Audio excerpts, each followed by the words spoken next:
Hello and welcome to the Cause Cafe, a place where you'll learn how to effectively and successfully market your nonprofit in a digital world. Melanie and Christine are serving up fresh ideas to help you build and energize donors and volunteers.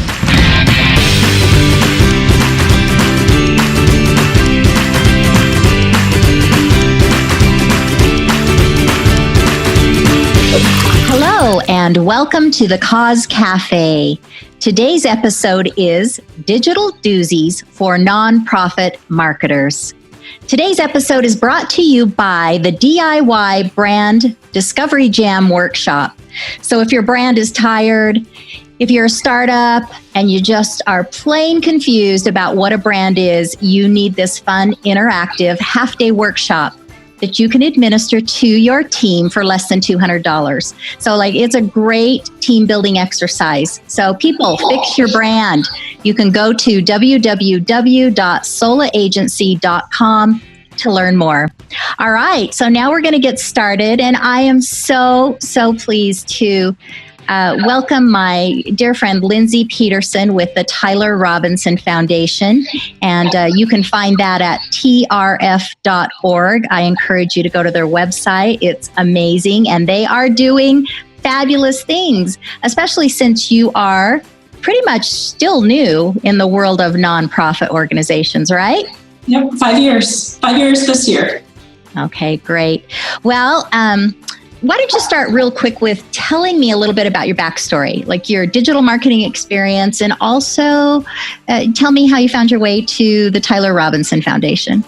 So I actually studied the fine arts in college, and when I finished and moved on into my life, realized I wasn't going to be able to do what I wanted to do and still be a mom or a wife. And I landed at JetBlue kind of back when they were still pretty new and worked my way up through their system and ultimately got recruited to start their social media program. And that was I'm sorry to interrupt. Yeah, just absolutely just starting out. It was brand new. There was no Facebook pages. It was just, you could connect with friends. There were no pages or brands. And Twitter, really the only people on Twitter were famous people and just a handful of them. So we kind of stepped in and started to play around with that. And that really completely changed my professional career. I mean, it completely pivoted what I was looking at, what I was focusing on, and tossed me into this world that has erupted into an entire industry, multiple industries. And I'm really thankful for that opportunity, because if that hadn't happened, I don't know what I would be doing with my life. But from there, kind of worked around, built the program there. It's an entire department now. And moved on. I've bounced around between a few different brands and organizations. I've done conferences, and I've done event marketing and influencer marketing. And I taught social media marketing for a couple of years at a local college, and I've built some university curriculums, and then kind of ended up by chance at an event planning a gathering where they were planning a gala. And I was brought in by one of the people who owned the shop that was involved, because he knew I was into event marketing, and ended up meeting the people from the Tyler Robinson Foundation. And then we fell in love and lived happily ever after. So, and that was 4 years ago. So time flies. It's been amazing. That's so hard to believe that 4 years ago. Wow. Okay, so I'm going to start with the question that we ask every Cause Cafe guest. And so I'm going to ask you this, but then before I do that, I jumped ahead. I would love for you to tell everyone your title at the Tyler Robinson Foundation, but then answer this question: where is your favorite corner on the earth? So my name is Lindsey Petersen. You already said that, right? And I am the Director of Operations at TRF. I've been doing that for not super long. Prior to that, I was Director of Marketing and Communications. And that's just my responsibilities have kind of branched out a little bit. So they put me over operations. Your question is impossible to answer, right? So I have, in my years, worked in a few different positions where I had to travel quite a bit. And I love to travel. I was thinking about it today. I've been all over. And I actually have a quote that I have in my office that says that after all this dreaming, I just want to come back home again. And I realized after I spent a good amount of time traveling, while I will go anywhere, anytime, ultimately I just want to come home at the end of the day. And so, as cliche as that sounds, that's truly how I feel. I do love traveling. I went to the Middle East a year ago. So if I had to like literally answer, that's probably my first answer, is Dubai. But honestly, I just want to be home. And that's kind of boring, but that's how I feel. I love it. I think that's amazing. It says a lot about you as a person. Okay, so you've kind of told us a little bit about your digital marketing experience, but any interesting discoveries or stories about digital marketing and how it's kind of maybe helped TRF or even any other groups that you've been involved with? You know, it's really kind of the great equalizer. I love how disruptive it can be, in that you can be a nothing or a nobody and really conquer a space if you do it well, if you're paying attention to your community, if you're understanding your audience and what they want. It gives you an opportunity to connect on a level that marketing never let companies connect before. I mean, there's a million stories.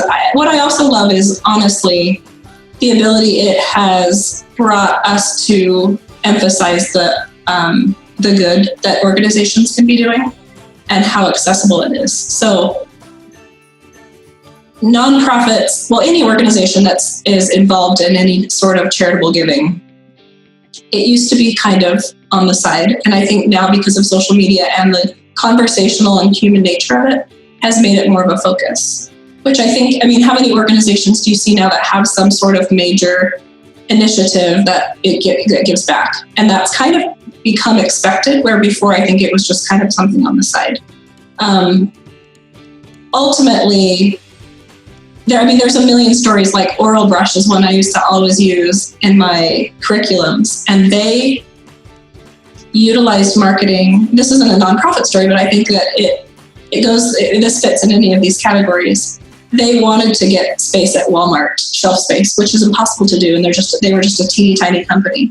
And they ultimately used geo-targeted Facebook ads to target Walmart headquarters until they had completely bombarded their feed, till finally Walmart's like, okay, we'll give you a chance. And that was a handful of years ago. And now they have huge displays at all of the major retailers. And so it just goes to show, if you kind of think outside of the box, try things that are maybe a little less traditional, you can position yourself in a place where most brands would have spent hundreds of thousands, if not millions of dollars to do the exact same thing. So you just have to kind of get a little bit savvy. I love that about it. Thank you for that. You know, one of the things that Melanie and I talk often about in our podcast is that it's unfortunate, but most of our nonprofit friends, most of the marketers involved in, nonprofit organizations are getting those emails that I know you get that are just like the same old tired, worn out shoes, like email this and do this. And so not everyone, many organizations, many marketers are continuing to just do the same old traditional thing, and they aren't branching out. And I think part of it is because it's a little intimidating. Right. I think sometimes they just don't know where to start. Well, I feel like one of the things I've seen is, as social media has grown and changed, I can't tell you how many times I've read into this. You say to a brand or organization that, first of all, it's, let me help you understand why you need this, right? For the longest time, it was, I need to convert you to this platform. Mm-hmm. Eventually, you convert them, and they see why it matters. But then they've always been told social media is free. It's free. Social media is free. And they don't want to really invest. And I don't even mean monetarily, but the mental and physical work and, the effort that goes into doing it can't be passive. And so ultimately, you have to just kind of dive into it. And one of the things that I run into a lot is everybody feels so passionately about their space that they assume everyone else will. So they turn their, whether it's email marketing or digital marketing, just into a billboard. and they're just a billboard, and they're just saying, look at us, look at us, look at us. And it's not how any of that works. It's really all about the conversation, the relationship. It's not how that works. No. And so you have to remind them, I know that you care about this, but not everyone feels the same way. And so it's really using each of those platforms, but finding a way to connect and not just blast. It's hard. Exactly. I tell my clients all the time, there's a cost. Yeah. There's always a cost. Mm-hmm. It's time or money. And you have to choose. So if you don't have the time, the desire, the bandwidth at all to do this, then you need to hire someone trusted, good, who can help you, along that journey. But in the end, the return, the ROI on digital, as you so clearly stated earlier, is so much better. Yeah. And time or money, people. Yeah, absolutely. One or the other. Absolutely. Okay. Well, thank you for that. Why don't you tell me a little bit more about TRF and your unique mission? I know folks want to know, what it's about. So the Tyler Robinson Foundation was founded after one of our super fans, one of the Imagine Dragons super fans named Tyler, was diagnosed with cancer when he was a teenager. That was in 2011, I believe, 2010, 2011. He was kind of an early adopter of the band before they were really all that famous. And they met at a show, and the sibling of Tyler had sent a message and had let the band know that they were going to be there and that Tyler loved them and this particular song. And anyway, they connected at this little show and ultimately developed a relationship. And that was slightly before the band got famous. And then as things kind of blew up for the band, not too long after that, unfortunately, Tyler passed away. And the band actually approached the family and wanted to start the foundation in his name. And the mission from the beginning has been a little bit different because the mission isn't necessarily research. It isn't necessarily, the foundation basically brings people into the program, families that have children battling cancer. And we pay their basic life expenses. So it's the things that they are struggling to pay because of the impact of the circumstances with their with their child. So we're paying mortgages, we're paying car payments, we're paying utility payments, we're paying travel costs if they're going to have their children treated elsewhere, which is very common. Sometimes there's times where we pay for education or school-related expenses for these families. Ultimately, most of our families are middle class. There's not a lot of programs or opportunities for the middle class families. We step in where oftentimes one of the parents has to quit, and then all of a sudden they're in this financial turmoil. And so we come in and we basically adopt them in our program for 1 year, and then it's renewable year after year. And we pay those expenses month over month, directly to the debtor. So we pay them directly to the utility company or the mortgage company. And also we provide our families with a financial advisor. So the financial advisor will step in, kind of help them make a strategy, and then we help it obviously offset all of those out-of-pocket expenses. I love that so much. It's been amazing. I love it because it allows the parents and the family members to focus on the child. Right. Sick and each other, because it's such a traumatic time that your family goes through. So thank you for all that you do. And how active is the band, Imagine Dragons? They're pretty dang active. They're a little bit busy, if you hadn't noticed. Yes. But they keep pretty close tabs on what we're doing. And pretty much anything we ask for, they say yes. Actually, this last tour, they offered $1 off of every ticket sale, which that might seem like an inconsequential number, right? $1 off every ticket sale, but it actually brought in $400,000 for us. They also, every single tour stop, I would say almost every single tour stop in North America, there was several families, if not more than several families, with children with cancer that they gave us tickets to the show and backstage passes. And so every single time we were like, sorry, it's us again. Here's the circumstance. Not all of them were TRF families, just families that had heard and had reached out.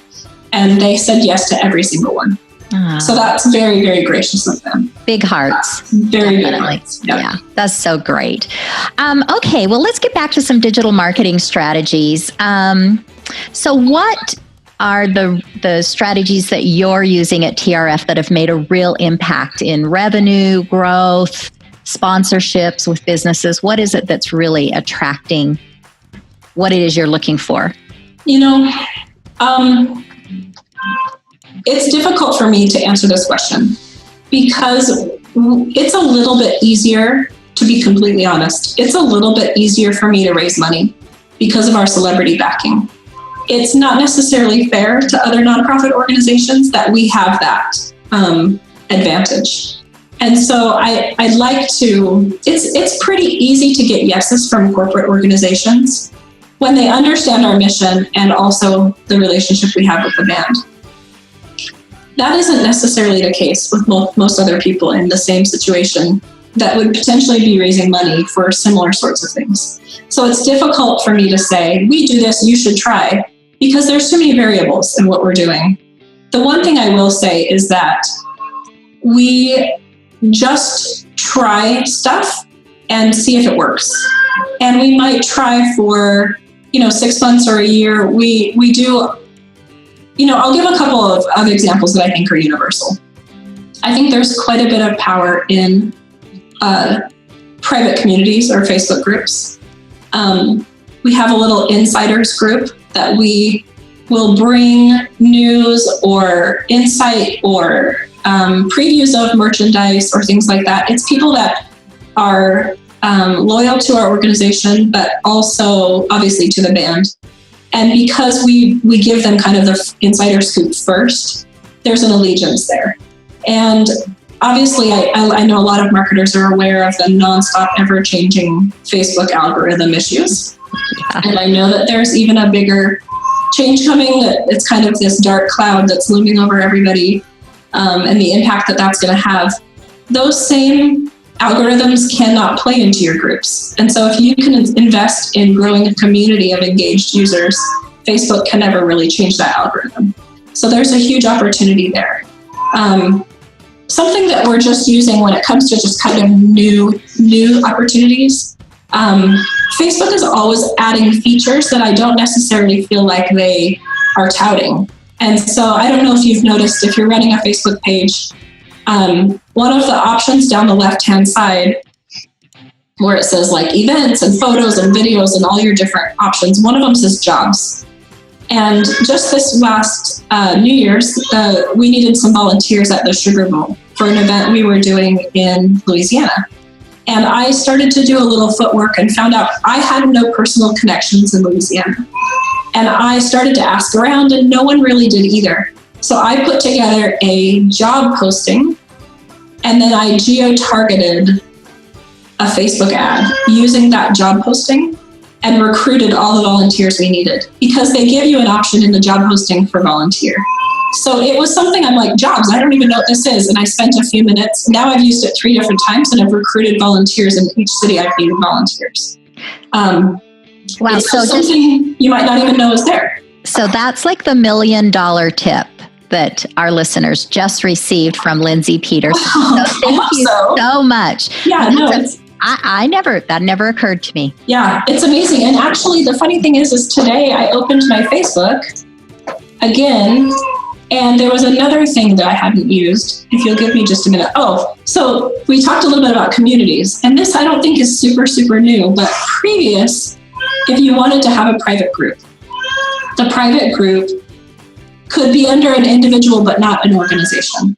So I could start a private group and have TRF fans, but it was always me that had started the group, which can be confusing if people don't know I work for TRF. Mm-hmm. The Facebook has just now changed. In that same listing of options, there's one that says community. So you can actually now start a private group that's associated with your page, that's run by the page. So when you post in it, it's posted by the page and not by an individual. And so I actually spent some time this morning looking to shift the group I'd previously created a year or two ago and get it shifted into the page. I haven't figured out the logistics of that, but recognizing now that if someone is heavily interested in what we're doing, not only can they look at, our pictures, our photos, our page and all of that, they can also look at what's going on in our community. And it can be moderated, not can be, should be, kind of heavily moderated. Yes. But they can join the community and get involved in that way. So I love that you just need to keep an eye on all of the options Facebook offers, because there's all this fear with all the algorithm changes, but there really are quite a few other opportunities to leverage. If you know they're there. Yes, thank you so much. All right, now when we were off camera, we're going to wrap up here in a second, but when we were off camera, we were talking about, the thing that you wanted marketers to know, and that it's the thing they don't want to hear, but that they need to know and need to hear. So you want to cover that again? Yeah, so, I've had the benefit of working for some pretty big organizations, and we found success there. So I get asked the same question everywhere I go. Like, how do you do it? What's the secret sauce? What are the tips that are going to work? Like, what's, they want a silver bullet is essentially what I'm trying to say. And ultimately, there's really no direct answer. Like I said before, there's so many variables. When I was working for the airline, I got super good at making snarky comments on Twitter. I was great. I could do that all day long because that's what JetBlue does. And that was accepted. But that same attitude, that same philosophy doesn't just apply to any organization you go to. Right. Anyway, so ultimately, I always tell every organization or brand or individual that I talk to, the answer I have isn't what they want to hear. The answer is they won't ever know what's going to work unless they test some stuff out. And not just casually, I'm going to try this, but more systematically, put together a strategy, try an initiative, but then track very carefully the metrics associated with it, and do that over a period of time. And then after that period of time, try another initiative and track the metrics, that whatever you feel like is important or whatever you're looking to get off that. Well, first you have to have a goal. First, you have to decide say, what do you want? I think sometimes people are involved in different efforts, but because they feel like they have to, but not because they really know what they want to get out of it. So I've devised a lot of different of my own personal tracking mechanisms. If you don't know what's working and what's not working, if you aren't tracking actual numbers or hard information, you're never going to know what's going to work. And it also becomes ammunition if you ever have pushback from leadership on investments. Facebook ads, for example. Facebook ads, there's so much information available. There's so much data that they provide you. If you need additional money or spend for Facebook ads, if you have data, I always say, never say, I think we should. Always say the data says we should. And that's not really, you can't really argue with that. You can't argue with data. And so kind of the thing I always say is, I can't tell you what you should be doing. There are obviously a lot of platforms.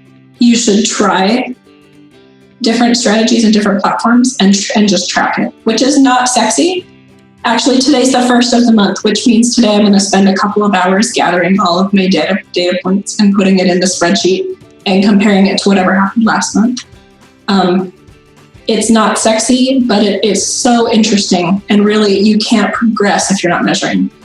So I appreciate that comment so much. And, for me personally, it's hell on earth because I'm the creative right brain type. And I know that a lot of marketers are, we want to create concepts, events, ideas, and to sit down and really figure out the analytics of each social platform or every event or strategy that we, employ is really difficult. So it does require some self-discipline, but honestly, you're right. You just cannot go where you need to go. You can't reach your goals. You can't sell anything to your board or your CEO or your sponsors unless you have those numbers. Right. And I just want to say really quickly, I found in this last couple of years, as I've worked with there was a time I was doing outsourced CMOing. So chief marketing officer, I worked as an outsourced CMO for a bunch of organizations. it was so interesting to me how few, when it comes to digital marketing, and I'm not talking like analytics, I'm talking more social media marketing, how few social media marketers were providing reporting. Because there was never a guide for this, right? It was the wild, wild west. There was you couldn't go to school for it for the longest time. Like, everyone was just kind of figuring it out. And it was so interesting for me as I was hiring and kind of filtering through different professionals for different organizations.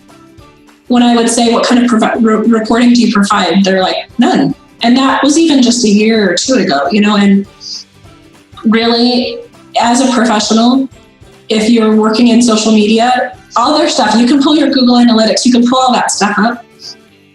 But just as importantly, you need to track that information. So if you're in a position where you're marketing for an organization and you aren't reporting, I just encourage you to spend a little bit of time and figure out what your organization cares about and start putting together data. Even monthly, be proactive about it. Say, I've prepared this report for you. Don't wait for them to ask you. I think it's job security, but I also think it helps you do your job even better. So.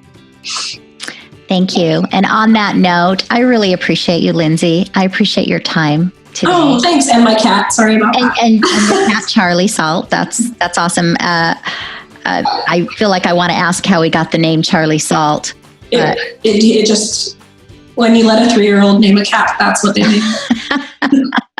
That's awesome. I really appreciate that. Thank you so very much. Thank you. Thank you. You have been listening to the Cause Cafe, and this is Digital Doozies for Nonprofit Marketers, an interview with Lindsey Petersen, and we will see you next week. Thanks, everyone. Bye.